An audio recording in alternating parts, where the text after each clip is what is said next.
The last confession. The phone rang at 3:17 a.m., and Lena Morrison knew with absolute certainty that her brother was dead.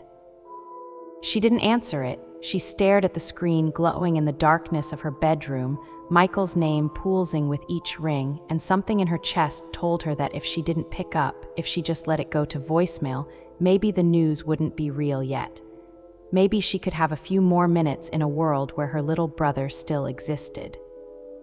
The ringing stopped. 20 minutes later, her mother called. Lena answered that one. 3 months had passed since that night, and the guilt sat in her stomach like broken glass. She'd played the voicemail exactly once. Michael's voice, slightly drunk, happy, saying, "Hey, Lay, just wanted to tell you I love you, call me back." 18 words. The last 18 words her brother ever spoke to her, and she'd been too tired, too busy, too fucking selfish to answer. The therapist said it wasn't her fault. Her mother said it wasn't her fault. Her friends said it wasn't her fault.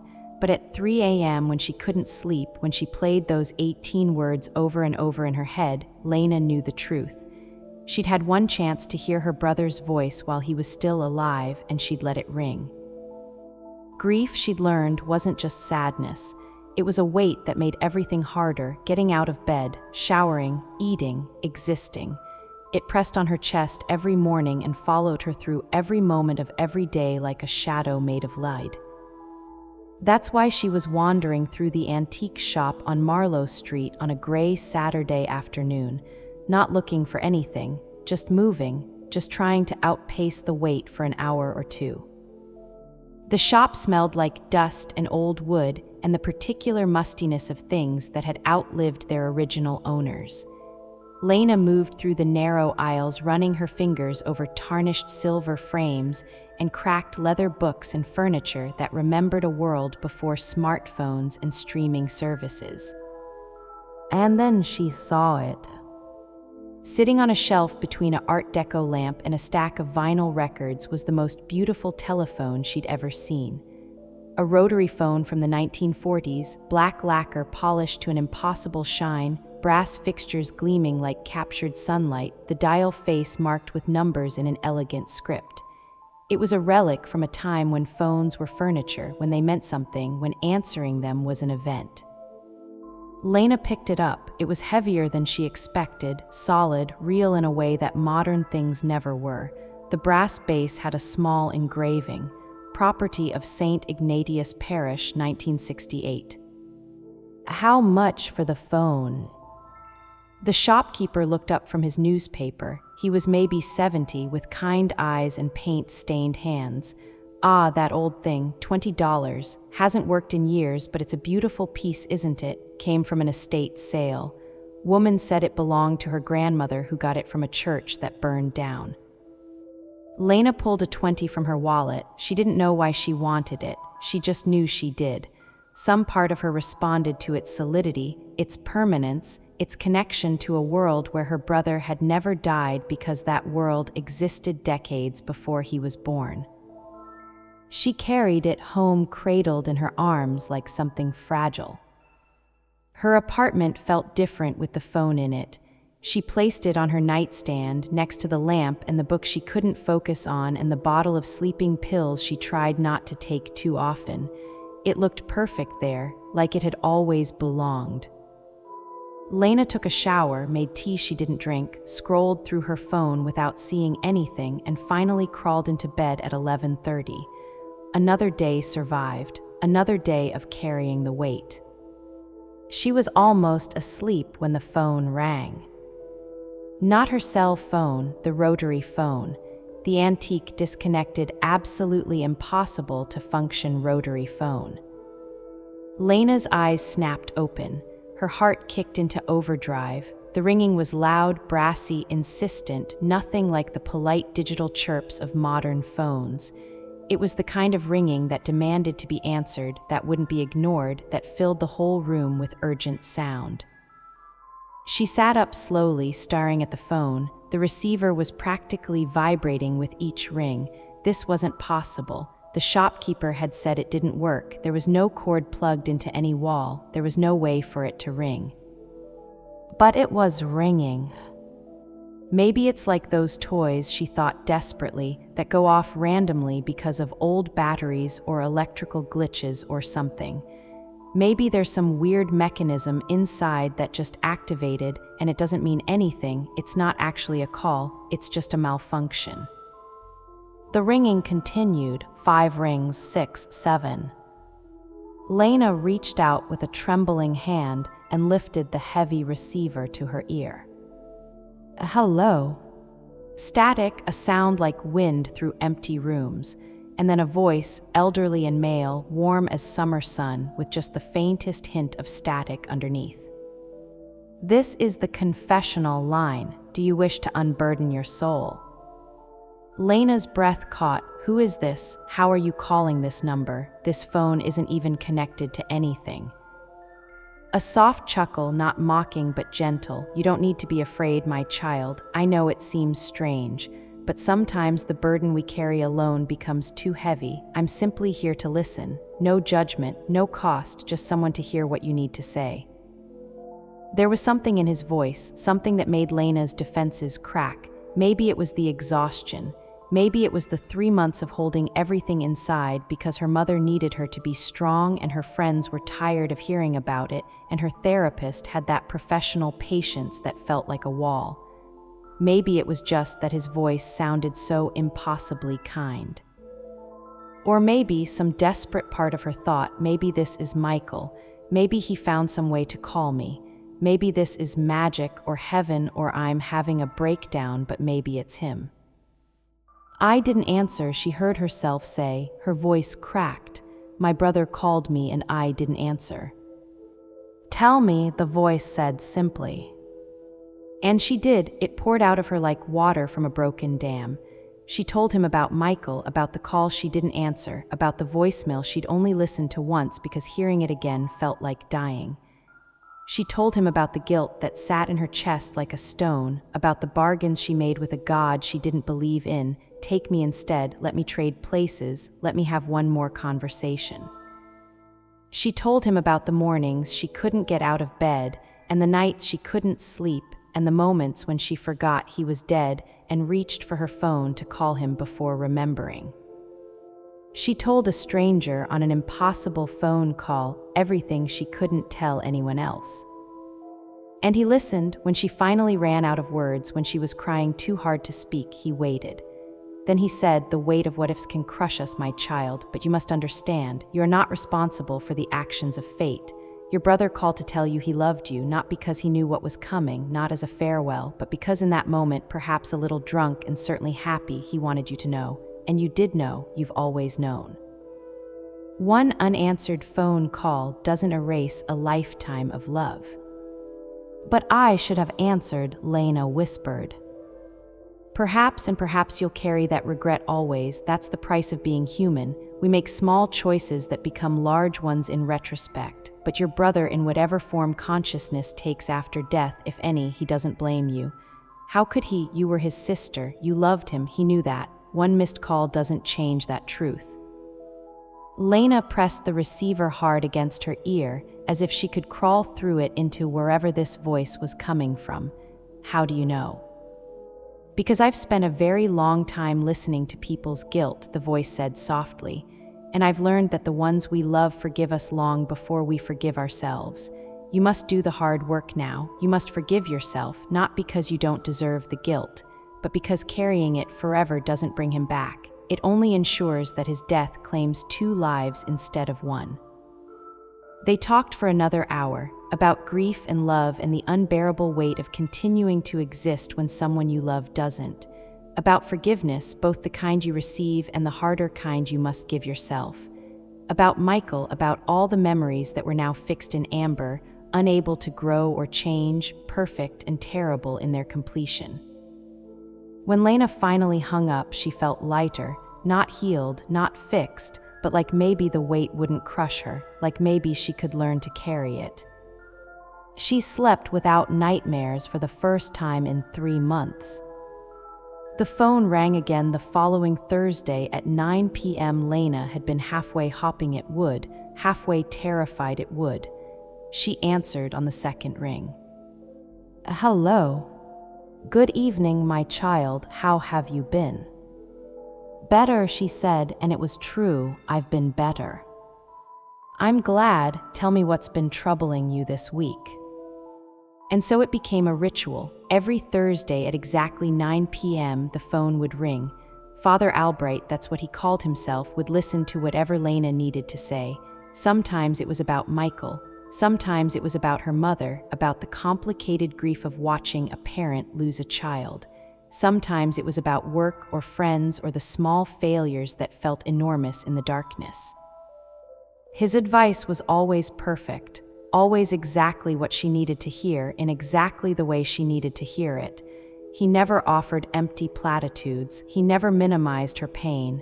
He just listened with infinite patience and then offered wisdom that felt both ancient and immediately applicable. By the 6th week, Lena realized she was happy again, not all the time, not without moments of crushing sadness, but genuinely, actually happy. She was painting again, something she'd abandoned in college. She'd reconnected with friends. She could think about Michael without the guilt immediately overwhelming her. And it was all because of the phone calls. Which was when the questions started. She was sitting at her laptop on a Wednesday evening, painting abandoned because curiosity had finally overwhelmed her. Who was Father Albright? How was he calling her? Why did he have access to a confessional line through a disconnected antique phone? She picked up the phone and examined it closely for the first time since that first call. The engraving on the brass base, property of St. Ignatius Parish, 1968. A quick internet search for St. Ignatius Parish brought up several results. She added her city name and found it. St. Ignatius Catholic Church, built 1923, destroyed by fire 1972, now the site of Meridian Business Center.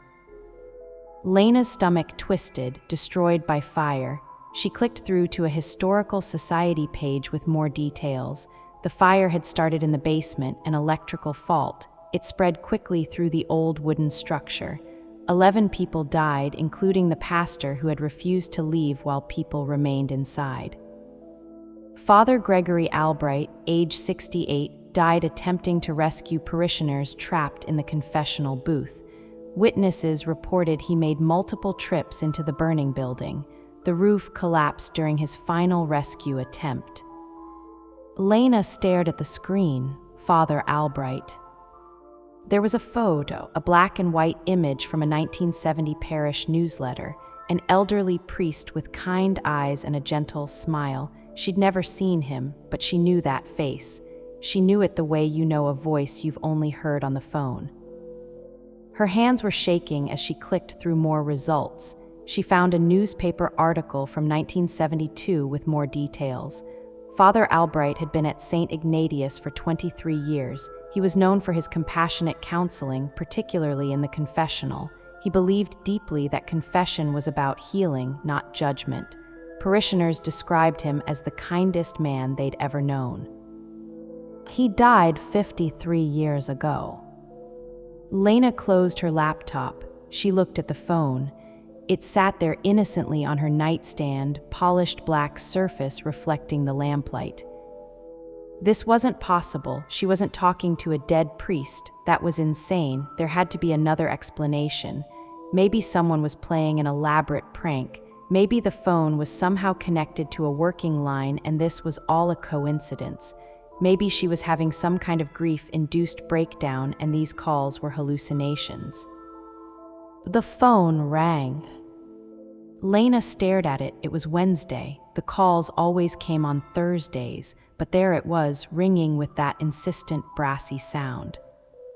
She didn't want to answer it. Every instinct screamed at her to leave it, to throw it away, to run, but her hand reached out almost of its own accord. Hello.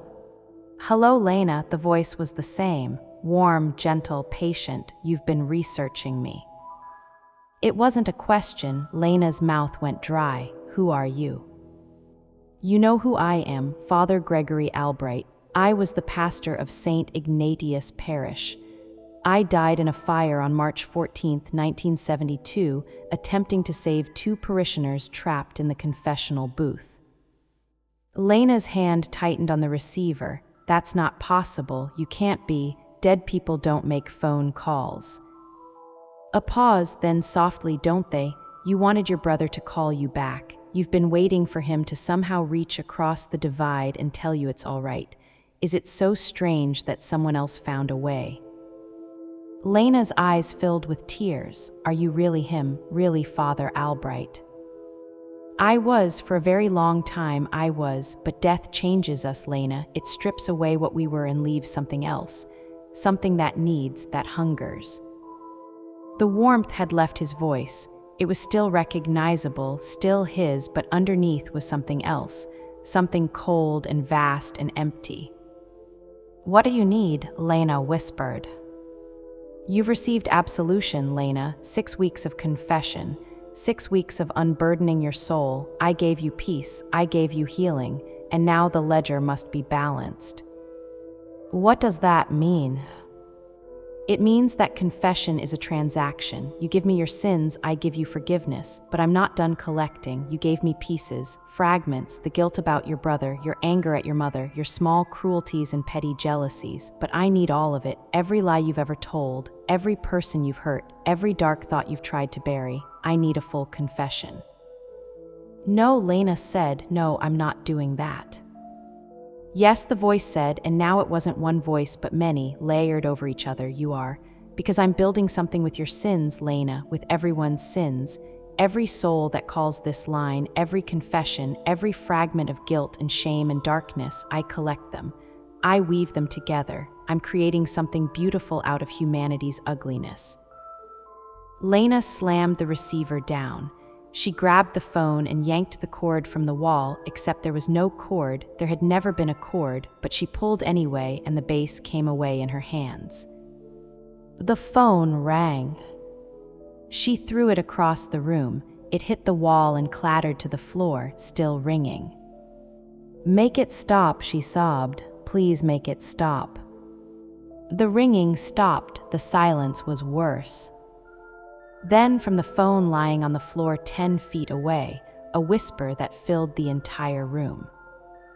You lied to your mother about where you were on her birthday because you were with a man you didn't even like. Stop it. You stole $20 from your roommate's purse in college to buy cigarettes. Stop. You were glad when Sarah got divorced because you'd always envied her perfect marriage. The whispers kept coming, each one a secret she'd buried, a moment she'd tried to forget. Her own sins played back to her in Father Albright's voice, no longer kind, just relentless. Lena ran to the bathroom and slammed the door. She could still hear him. She turned on the shower, the sink, trying to drown out the whispers. She looked up at the mirror.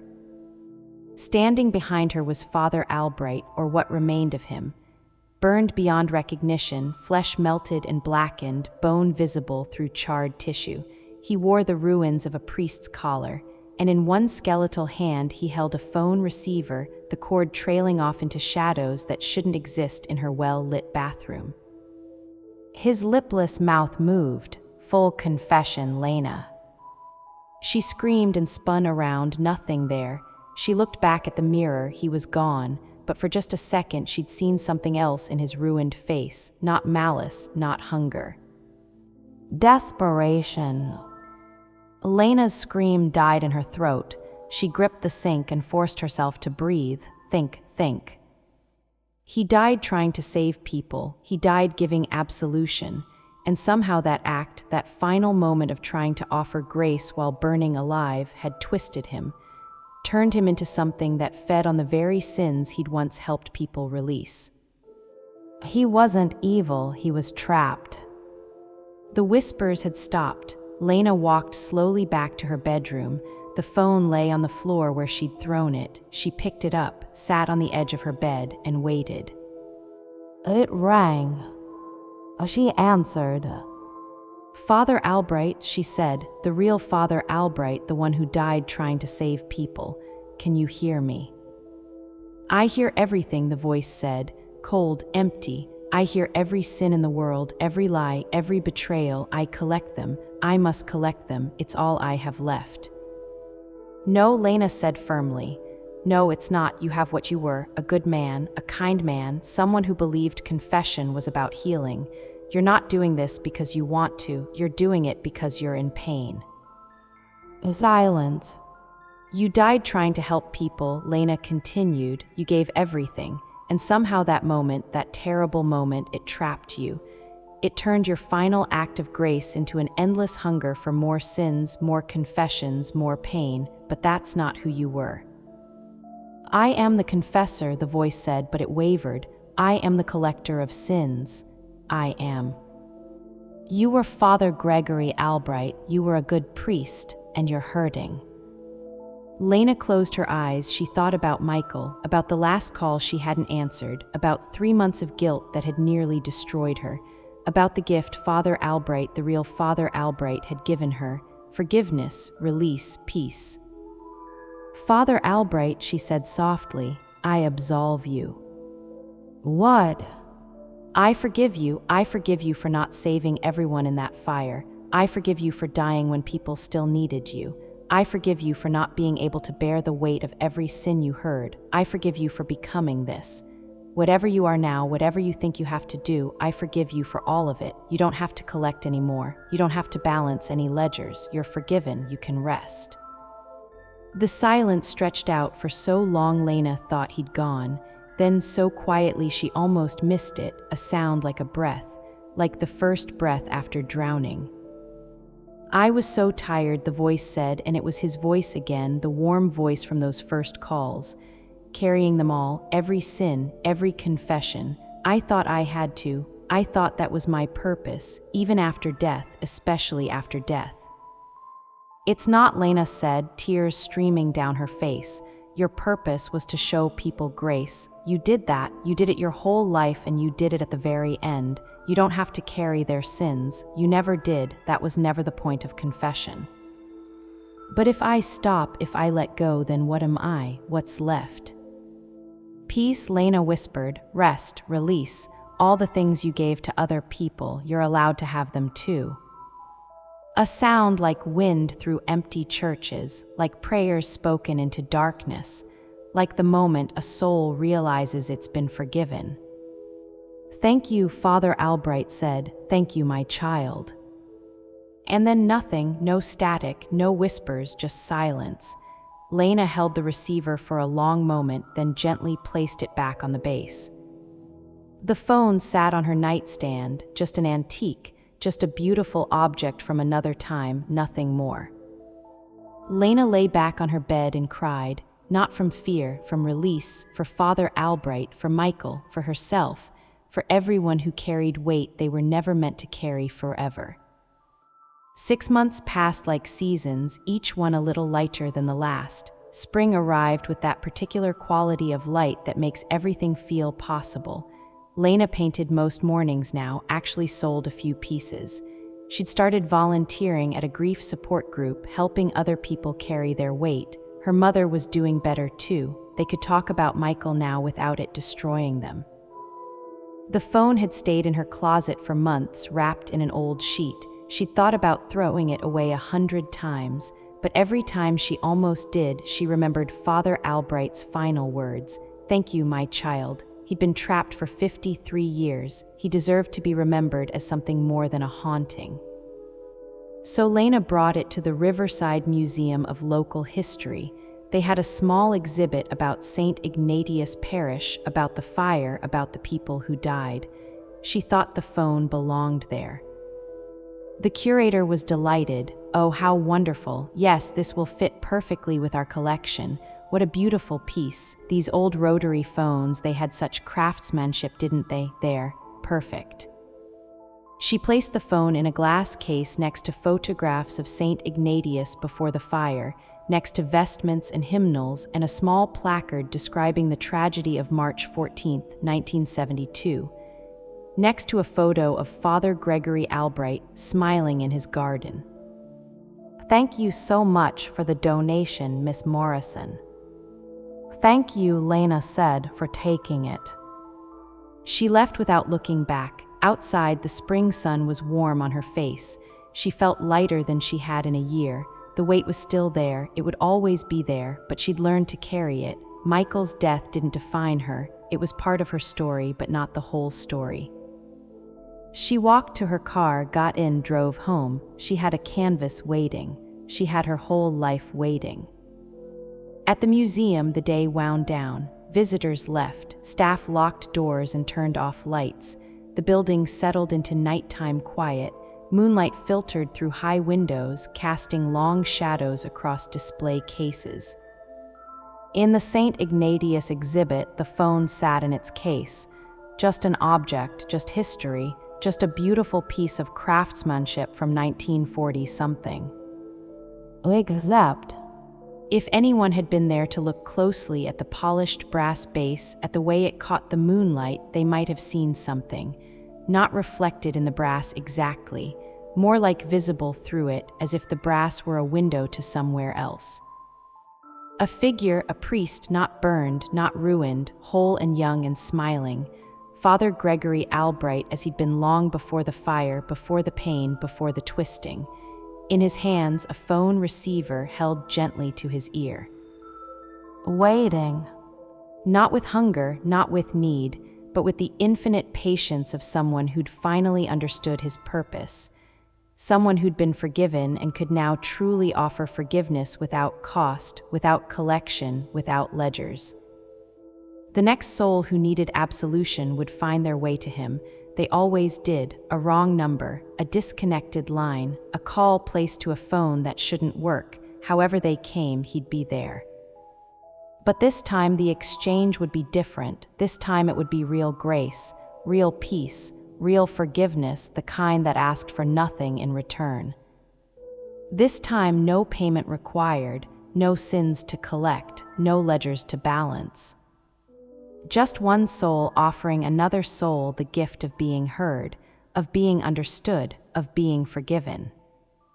In the darkness of the museum, if anyone had been listening very carefully, they might have heard the faintest whisper, warm as summer, gentle as rain, patient as eternity.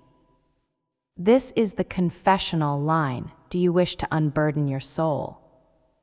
And somewhere, in whatever space exists between the living world and whatever comes after, Father Gregory Albright smiled and waited for the next person who needed to hear that someone, somewhere, was listening. The end.